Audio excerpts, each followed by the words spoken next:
Morning. Good morning. Good morning. I'd like to introduce Debbie Hallgarden. She's going to be speaking from the Advanced Speaking to Inform Manual. Speech number 4 is a fact-finding report. The purpose of this talk is for Debbie to deliver a 5 to 7 minute fact-finding report on a situation, event, or problem. The information should be comprehensive and well organized, as well as presented in an interesting manner. The talk should include an overview of the report, an explanation of how facts were found, and a thorough presentation of the relevant facts. Debbie will then field questions from you for 2 to 3 minutes. The subject today is charter schools.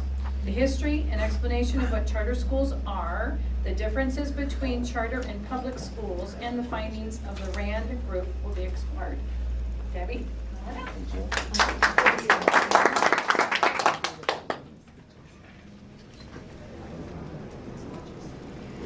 Charter schools is a fairly new concept in education.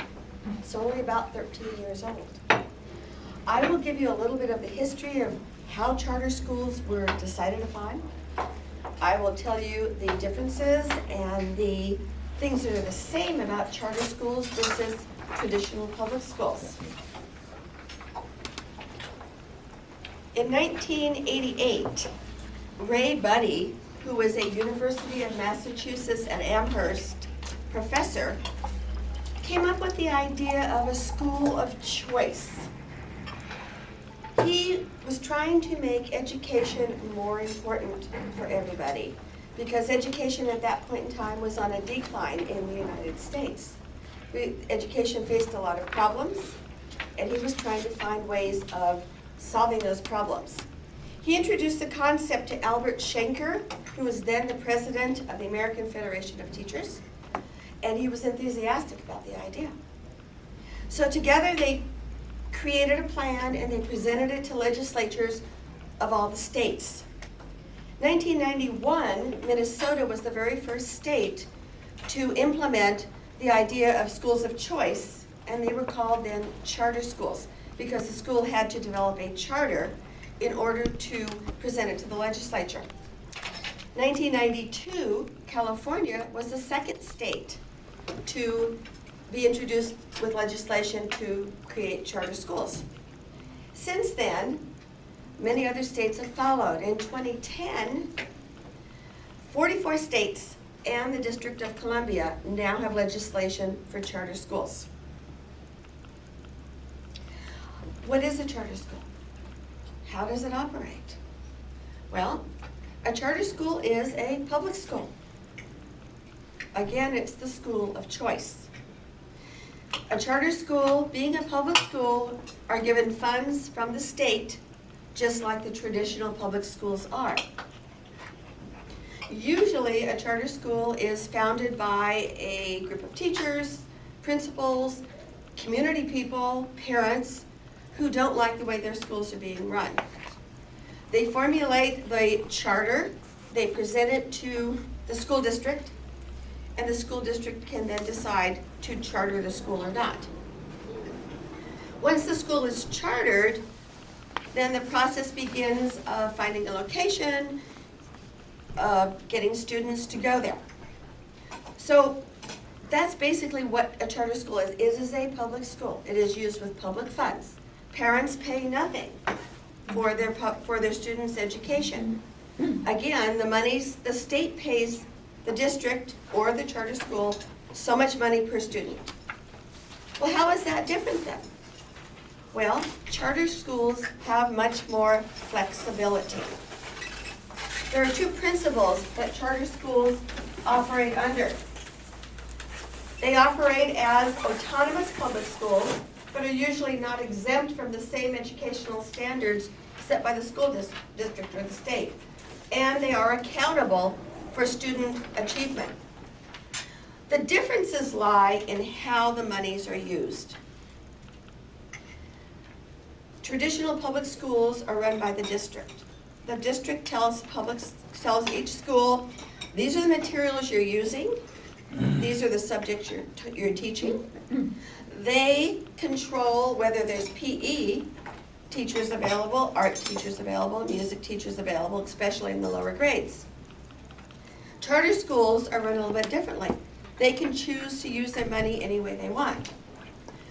Most charter schools choose to put their money right into the classroom.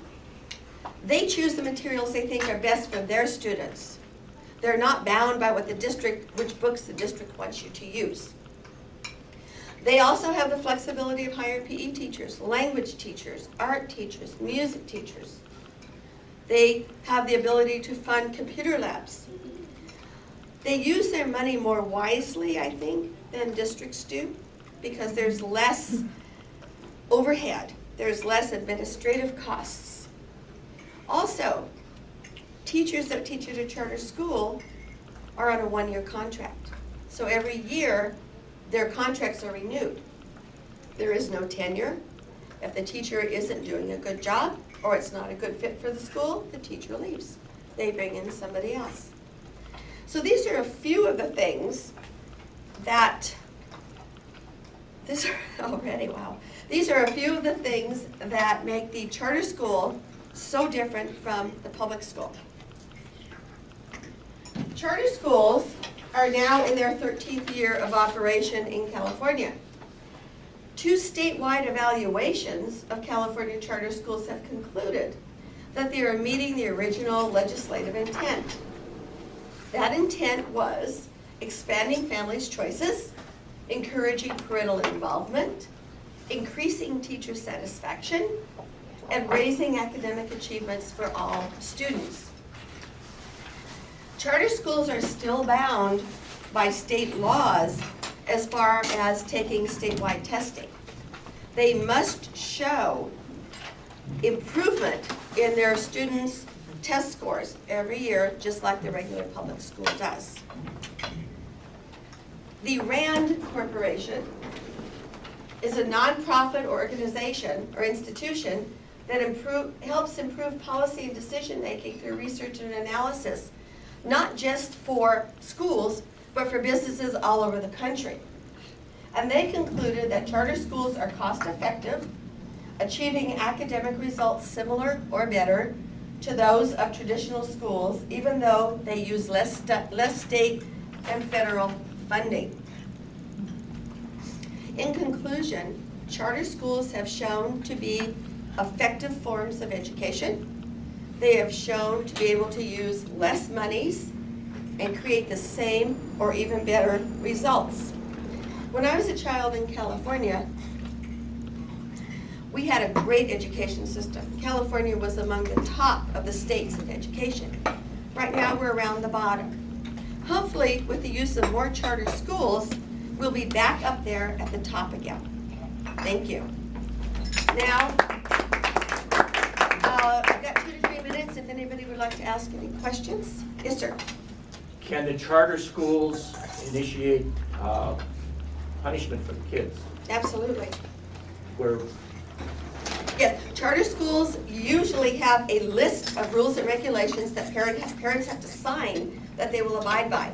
You cannot force parents in a public school to do anything, but within the charter school you can.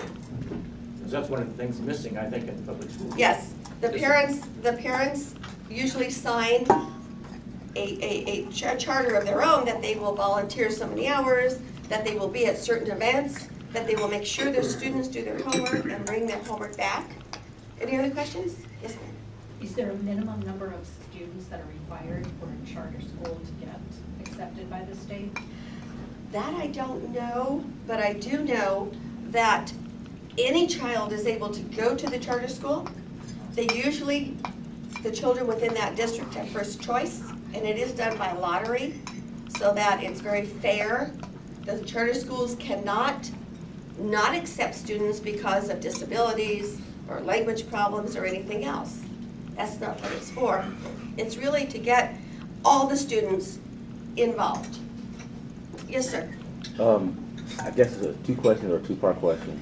How much more money are the charter schools saving than public schools? They're not saving anymore. Or They're spending? using the same money per student that a regular school has, but they're using it more wisely. They have autonomy over how they use their money versus public traditional schools have to look to the district for help.